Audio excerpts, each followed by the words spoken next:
Al Cierre con Andrés Mompotes.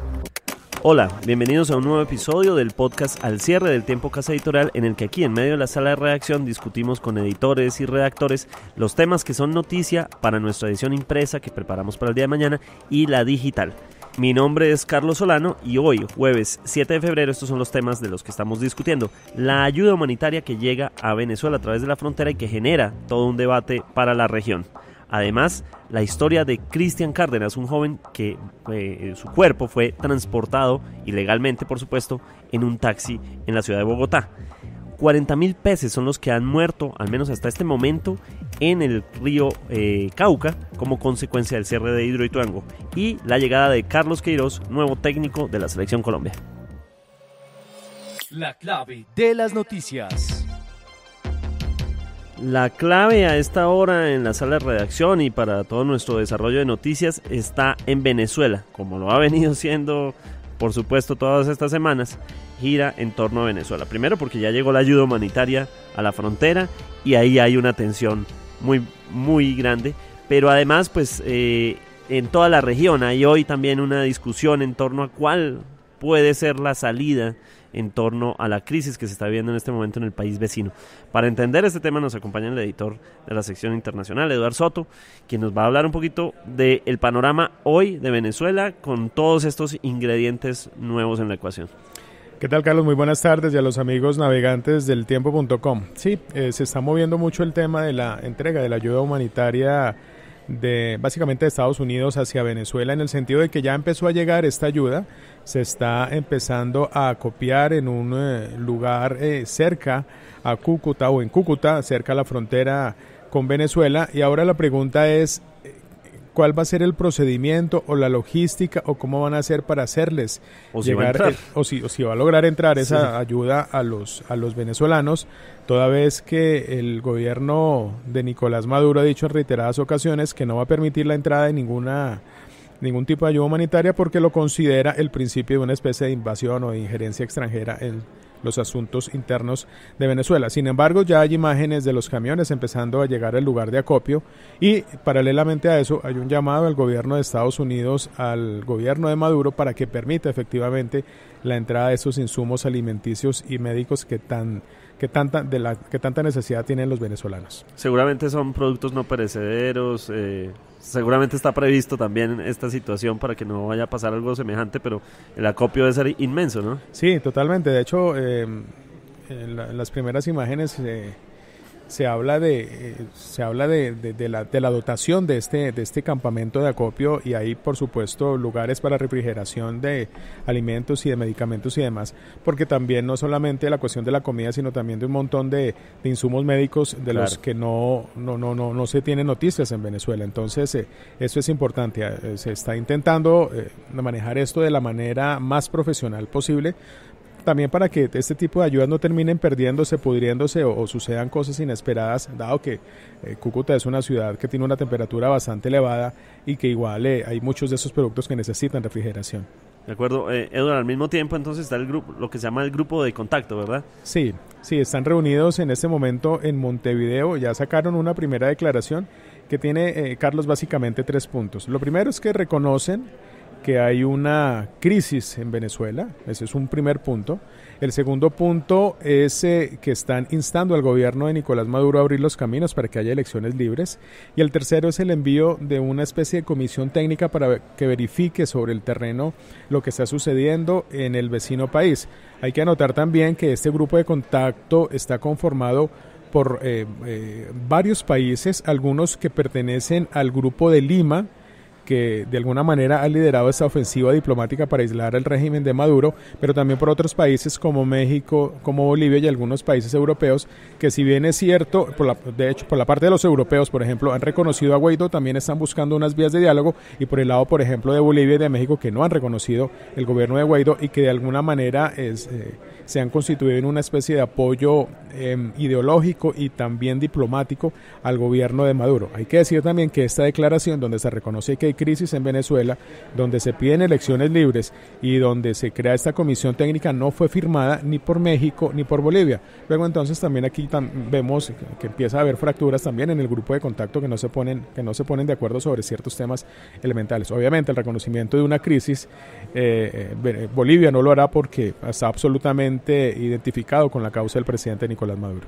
De acuerdo, pero es curiosa su participación, pero a la vez no firmar, porque ese era un camino pues de un diálogo posible, ¿no? Claro, es que de alguna manera se plantea como que este grupo de contacto es un contrapeso al grupo de Lima, que ha sido radicalmente opuesto a que continúe el gobierno de Nicolás Maduro y está pidiendo de alguna manera que ceda su espacio para que haya un gobierno de transición. Entonces no es claro cuál es el papel de este grupo de contacto, porque como habíamos dicho al principio, Carlos, hay países miembros del Grupo de Lima que están en este grupo de contacto. Entonces, sí, bien es cierto, la idea es de alguna manera crear un canal para que el presidente Maduro pueda salir del poder o darle alguna salida diplomática a la crisis venezolana. También es cierto que hay países que ya están casados con una posición muy firme en el sentido de que no van a permitir lo que ellos consideran una especie de injerencia externa en los asuntos venezolanos, como el caso de Bolivia, por ejemplo. Entonces, ahí está como la dicotomía de todo este asunto. Por supuesto, vamos a seguir pendientes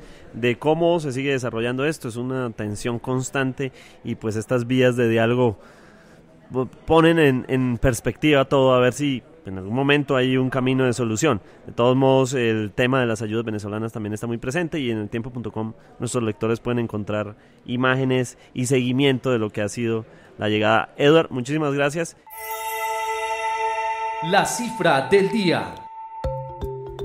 Y en la cifra hoy, una que yo encuentro personalmente espeluznante, es 40.000 peces a esta hora, es lo que se ha registrado de peces muertos por la reducción del caudal del río Cauca como consecuencia de la emergencia o del procedimiento de emergencia en Hidroituango. Nos acompaña Cristian Ávila de la sección Nación para entender primero de dónde sale esta cifra, que evidentemente todos esperábamos, conforme a las imágenes que hemos visto, algo semejante, pero de todos modos la cifra es impactante. ¿De dónde sale esta cifra? ¿Quién la comparte, Cristian? Carlos, a las personas y usuarios del tiempo que nos están escuchando, desde el cierre de compuertas de Hidroituango que ocurrió el pasado martes, el panorama es desolador en el río Cauca. Hasta hace apenas unos minutos de este jueves, la cifra de peces muertos superaba los 40.000. Esa cifra fue entregada por EPM, responsable de las obras de Hidroituango. A esto se suman que se han rescatado 145.000 peces más. Los pescadores de la zona lamentan la situación del afluente e incluso piden mayor apoyo para rescatar a toda la cantidad de bocachicos, picudos, entre otras especies que están flotando por las riberas del río Cauca y que pues quedan ahí atrapadas entre las piedras de este afluente, el segundo más importante de Colombia. De acuerdo, ¿ha habido algún cambio sobre el momento en el que se va a reabrir las compuertas? Se ha hablado del lunes. ¿Cuándo se va a retomar la normalidad? Las compuertas ya no se van a abrir. Lo que va a ocurrir o lo que está planteando EPM es que se llegue hasta la cota 401 sobre el nivel del mar, para que desde eso, en un proceso pues normal, empiece el embalse a correr por el vertedero. Cuando el vertedero ya empiece a usarse, ya digamos que va a llegar más agua hacia la parte baja del río Cauca, que es la que está sufriendo en este momento la sequía, pero eso ocurriría solo hasta el mediodía de este viernes. Sin embargo, lo que pasaría es que no habría suficiente caudal todavía. Solo hasta el domingo habría un volumen considerable de agua que empiece como a llenar un poco el río Cauca, que de verdad las imágenes son lamentables y muy tristes por lo que está pasando ahorita en esta zona del país. O sea que esta cifra de 40.000 peces puede subir y el efecto evidentemente va a ser tremendo. Estamos muy pendientes de esto. En el tiempo.com se permanece un desarrollo constante sobre esta noticia y con los corresponsales que acompañan a la sección Nación. Pero, Cristian, tenemos que hablar de lo que se desarrolla hasta ahora, y es que se acaba de confirmar la muerte del cantante Legarda en la ciudad de Medellín. por lo que es al parecer un caso de un robo. Hay detalles específicos, Cristian, cuéntenos un poco, porque además nos llegó un video que el Tiempo se abstiene de publicar por razones éticas, pero que refleja la crueldad o lo cruento que fue el ataque o el enfrentamiento entre unos ladrones que ocasionó la muerte de Legarda. Cuéntenos, Cristian, ¿qué sabemos hasta ahora? Así es, ya se confirmó la muerte del músico de reggaetonero Legarda, quien falleció este jueves tras un acontecimiento bastante extraño en el poblado de Medellín. El cantante iba manejando su vehículo cuando justo al lado donde él se movilizaba, unos atracadores en motocicleta estaban intentando robar a otro vehículo. Las personas que iban en ese vehículo al parecer iban armadas y se dispusieron a operar su arma en un intercambio de disparos. Esos disparos hirieron a uno de los asaltantes y además una de esas balas perdidas impactó contra el cráneo del músico Legarda, que finalmente falleció en la clínica León 13. Se conoce que posteriormente el intercambio de disparos siguió y uno de los presuntos fleteros habría intentado huir herido del lugar, pero más adelante de donde ocurrió el primer choque, el primer disparo, cae en el asfalto y hay un video donde se ve a una persona armada que llega, ve al presunto asaltante ya moribundo y lo arremete nuevamente contra él. Seguramente las autoridades seguirán investigando el caso y lamentamos la muerte de Legarda, que seguramente pone en shock a todos los amantes de este género, por supuesto a sus familiares. Claro, hay que explicar que entonces es una situación insólita, absurda, en la que el cantante Legarda fallece, pero podría ser cualquier persona, porque son los disparos que se producen en una zona muy concurrida, residencial y comercial también, de la ciudad de Medellín. Es decir, lo curioso es que termina siendo una persona conocida, que es el cantante Legarda. Toda la historia la pueden encontrar y los detalles en eltiempo.com, y estaremos pendientes de esa noticia. Cristian, muchas gracias. Lo más leído en eltiempo.com. Hoy en lo más leído, si bien hay varias noticias muy leídas en eltiempo.com, como por ejemplo el juicio al cantante Kevin Roldán, quien un juez lo mandó a prisión y después por un asunto legal terminó otra vez libre. De todos modos, hay una historia que ha sido mucho más leída por nuestros usuarios en eltiempo.com, y es una que ya venía, hablándose desde hace un tiempo, pero hoy hay nuevos indicios. Se trata de la historia de Cristian Cárdenas, quien es un joven que habría sido transportado sin vida en un taxi. Esta es una historia bastante extraña, que se le había hecho una investigación y que hoy pues la sección Bogotá nos publica esta historia, que sin duda pues ha llamado mucho la atención por la crueldad y por todos los elementos de esta historia. Carol Malaver, de la sección Bogotá, nos acompaña para entender un poquito los nuevos matices y giros que ha tomado esta historia. Sí, inicialmente pues es una noticia que ha llamado mucho la atención, porque nadie se explica cómo una persona transporta a una persona muerta con 2 tiros en la cara sin darse cuenta pues que esta persona se encuentra en esas condiciones. Inicialmente pues generaba mucha incredulidad en las personas que eso se hubiera presentado de esa manera, pero después fue el mismo taxista que recogió a estas personas el que quiso dar la cara y contar cómo habían pasado exactamente las cosas, teniendo en cuenta que la versión oficial de la policía pues no era totalmente acertada, claro, según el punto de vista del taxista. Básicamente los hechos ocurrieron en la localidad de Chapinero. Un taxista pues fue abordado por una mujer que lo paró en un área pues muy céntrica, en donde están ubicados algunos moteles, y con el llamado de la mujer pues ella le dijo que se acercaran a uno de los moteles del sector a recoger a unos amigos, ¿no? Cuando, según la versión del taxista, cuando él se acerca, llegan 3 hombres más cargando una cuarta persona que se encontraba, aparentemente en estado de inconsciencia. Ya dentro del vehículo, según la versión del taxista, pues él lo que supone, porque pues si ustedes han hablado alguna vez con un taxista, pues es muy común que se recojan borrachos en esas condiciones. Claro. Entonces lo que supone el taxista, según su versión, es que la persona se encontraba pues en un alto estado de alicoramiento y que por eso las otras personas pues tenían que cargarlo prácticamente para para que se sostuviera, digamos, como una actuación ahí exactamente. De los que lo están llevando. Lo que dice el taxista es que el acento de las personas que acompañaban a este personaje eran un acento venezolano y que posteriormente, pues durante el camino, pues trataban de simular una conversación en donde se decía que se había pasado de tragos, que la próxima vez no se comportara así, algo así, que dio también para suponer que la persona pues era borracha.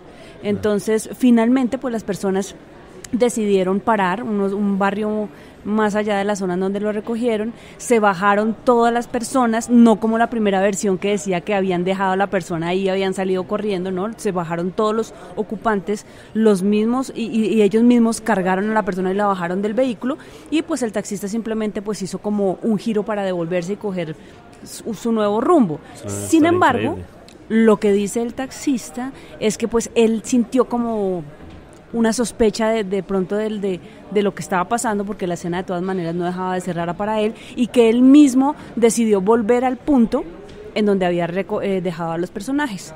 Lo que pasó después fue que él se dio cuenta que dejaron tirado el cuerpo como cerca a un sitio donde habían, digamos, él alcanza a ver cuando lo tiran y salen corriendo.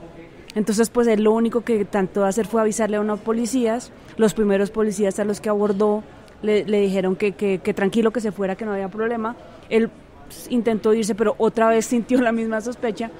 Buscó a otros policías, estos sí, con patrullas que se acercaron hasta, pues como motorizados ya, que se acercaron hasta el lugar, o sea, que le dijeron que pues los acompañara y les dijera dónde estaba pues como el cuerpo, que él había más o menos notado, y son ellos los que le piden el favor de llevarlo a una clínica porque ellos sospechan que el señor pues podía tener algunos signos vitales. En ese momento es que él asegura que lo sube a su vehículo y que lo llevan al hospital. Ya estando él en el hospital con los policías, pues queda vinculado al caso y le toca quedarse ahí hasta que pues rinda su testimonio. Y hoy se conoce la identidad del joven, se llama Cristian Cárdenas. Cristian Cárdenas, un joven de 22 años, nacido en Manizales, una persona que según su familia era tranquila, trabajador, que como cualquier joven de esa edad se iba a tomar unos tragos con sus amigos porque no tenía problemas con nadie, y que pues ahorita pues una situación bastante grave como terminó su vida, que pues obviamente tendrá que ser materia de investigación para que pues se determine quiénes eran estas personas que lo acompañaban y por qué razones él resultó con 2 tiros en su rostro, según ya el dictamen médico. El taxista dice que por alguna dictamen se enteró de que el sitio donde había sido impactado fue tapado con cintas o con algo parecido, y que por eso pues él tampoco se percató de sangre, o como si el cuerpo hubiese sido lavado o alterado para que la persona pues no se enterara de la situación. Igualmente está la versión del taxista, ¿no? Claro. Habrá que esperar un dictamen de medicina legal, el resultado de las investigaciones de la policía o la fiscalía según quien asuma el caso, y pues habrá mucha tela que cortar porque pues no deja de ser una escena escabrosa. De acuerdo, bueno, esta es la historia más leída hoy en el tiempo.com, la pueden encontrar en este momento en la lista de las notas más leídas, y sin duda pues habrá seguramente nuevos detalles a partir de nuevas versiones y nuevos elementos probatorios. Carol, muchísimas gracias, y seguiremos pendientes de la historia. Escucha Contraataque, con toda la actualidad del fútbol de Colombia y el mundo.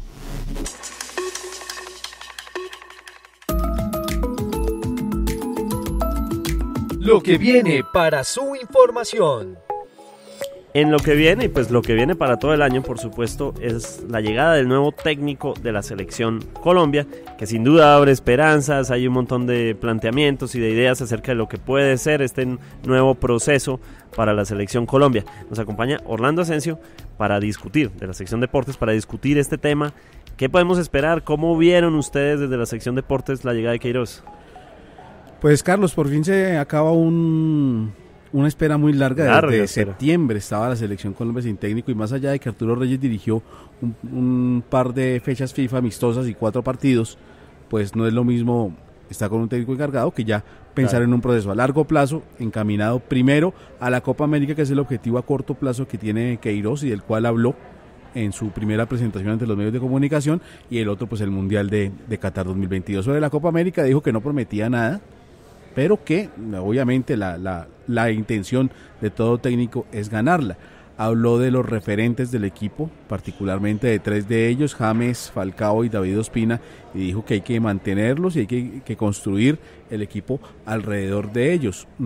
Ratificó que aparte del partido que ya está confirmado contra Japón para la fecha FIFA de marzo, va a haber un segundo partido, porque había un rumor de que se iban a aprovechar esos días, no compartido, pero sí para mantener el grupo trabajando, tratando de que empiece a aprender la idea táctica del técnico portugués, pero él ratificó que no va a ser así y que se está buscando un segundo partido que por cuestión de reglamento de fecha FIFA se va a tener que jugar también en Asia, porque el partido con Japón se va a jugar en territorio japonés. O sea que fueron declaraciones, por lo que uno lo ve como muy pies en la tierra, no les voy a garantizar esto, es decir, más allá de lo emocional, es más como una cuestión más sobre la tierra, ¿no? Sí, todavía está tanteando el terreno, él acaba de llegar, él llegó ayer a Bogotá y apenas está conociendo lo que se va a encontrar. De hecho, el fin de semana ya anunció que va a estar en el Campín, va a haber un partido entre Santa Fe y Tolima, partido de Liga Colombiana, y que va a estar muy pendiente de los estadios del país, porque pues ahí va a estar la posibilidad de seguir construyendo.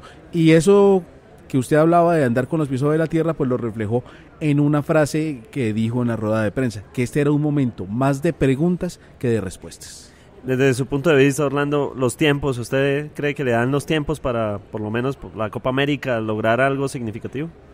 Pues hombre, yo creo que se ha perdido mucho tiempo en la escogencia, en la selección del nuevo entrenador, cosa que no es culpa de Queiroz, es culpa de los directivos de la federación, que le dieron un poco de largas al asunto buscando al candidato. Estaban pensando en otros nombres, cuando los otros nombres se cayeron, se fueron a buscar a este técnico que sin duda tiene una hoja de vida muy respetable y muy importante, y vamos a ver si en el tiempo que le queda de trabajo para la Copa América, que realmente van a ser 3 meses, porque pues este primero va a ser de reconocimiento del terreno, la primera reunión con el equipo la va a tener en marzo, y a partir de marzo es cuando cuando va a comenzar realmente el trabajo con miras al 15 de junio, que es la fecha de arranque de la Copa América. De acuerdo, esto es sin duda lo que viene en el año para la Selección Colombia. Orlando, muchísimas gracias. No, gracias a ustedes. Y así llegamos al final de otro episodio del podcast Al Cierre, que ustedes pueden escuchar a través del tiempo.com y todas las tardes, de lunes a viernes, y en las plataformas digitales como Spotify, Deezer y YouTube. Y por supuesto, Spreaker. Los esperamos este viernes para un nuevo episodio. Muchas gracias.